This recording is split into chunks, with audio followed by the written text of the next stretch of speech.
Our next story takes us to a special place in Africa. It's a self-governing, autonomous region with its own currency, military and passport, but it is not recognized as a sovereign state. I am talking about Somaliland, which broke away and declared independence from Somalia 30 years ago.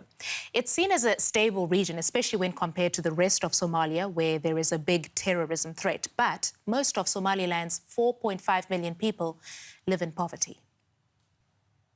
And our East Africa correspondent, Mario Muller, has just returned from a reporting trip in Somaliland. She joins me now for more. Mario, it is good to see you. I must say I'm envious because I wonder, what was your impression of Somaliland? What is life like there? Well, as you know, Somaliland hasn't been internationally recognized. But when you go there, it feels like a normal state. There are normal government institutions. Somaliland has its own flag, its own currency, its own military.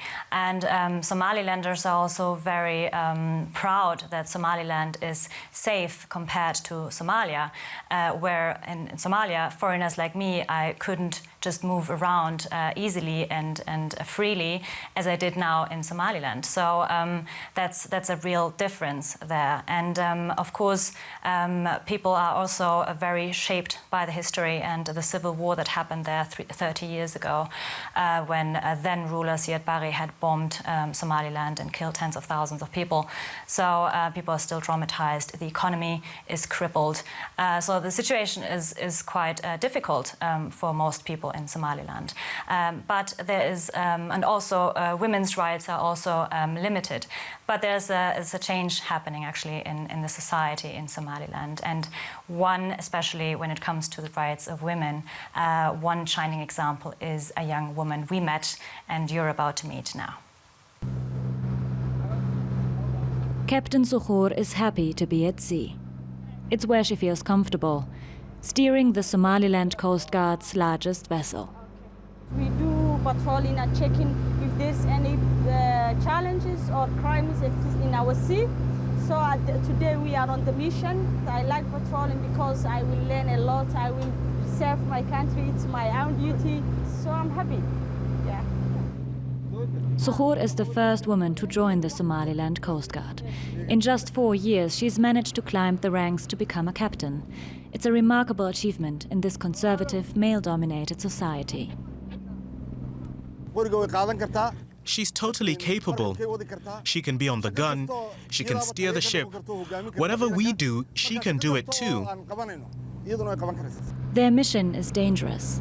Yemen, where a civil war is raging, is just 200 kilometers away. And the Somalia-based Islamist extremist group Al-Shabaab poses a constant threat. Since the government institutions in Yemen collapsed and our neighbor state Somalia also collapsed, they smuggle weapons, fish illegally, traffic humans, smuggle wildlife. So our biggest challenge is coming from Yemen.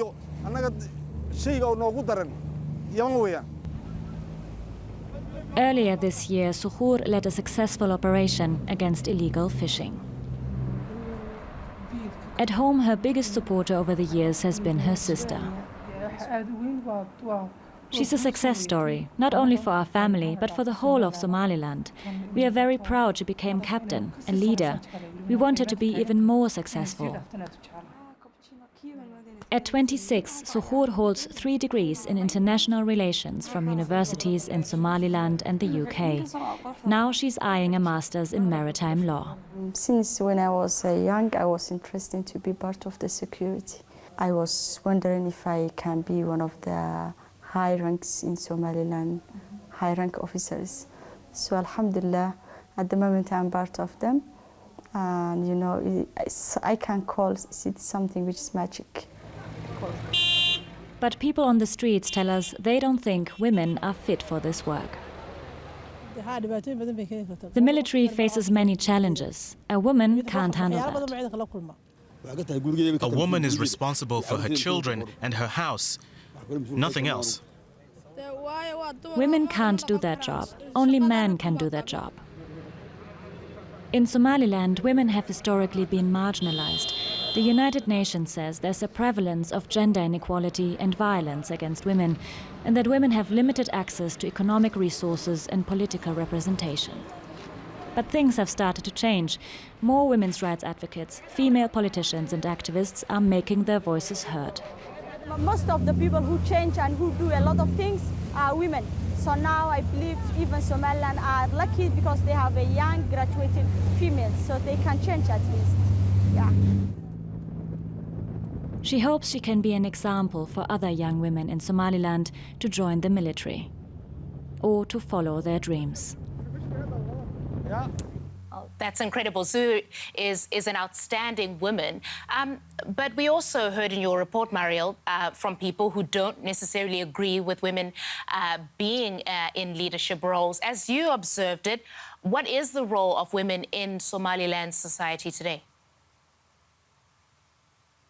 Well, Somaliland society is a traditionally male-dominated society with strict religious rules, conservative, clan-based. So women, they, especially in remote and rural areas, they have very limited access to education, to political participation and to economic resources. There's also violence against women, and that's a very big difficulty. But now this is just one side of the story. The other side are women like Zuhuur, how you saw her in the report. Also other women we met, for example, female politicians, women's rights advocates, female basketball coach or surgeons. So there are also these women, and many of them actually lived abroad for a while, studied there maybe for years or decades, and came back and tried to change Somaliland's society. So we also, for example, filmed in a nightclub which was run by a woman from the diaspora community, and there women were showing their hair and dancing and singing, something you would never see on the streets in Somaliland. Maria, I'm wondering about people's aspirations in Somaliland.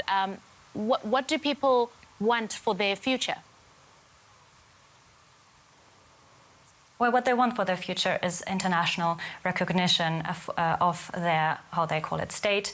Also, you heard Zuhuur, she wants to be a role model. She wants to encourage more young women to follow in her footsteps. And she also said, actually, after the interview, well, next time you visit me, I'll be a major. So you have probably to have this kind of confidence in order to succeed there. All right, that's DW's East Africa correspondent, Mario Muller. Thank you, Mario.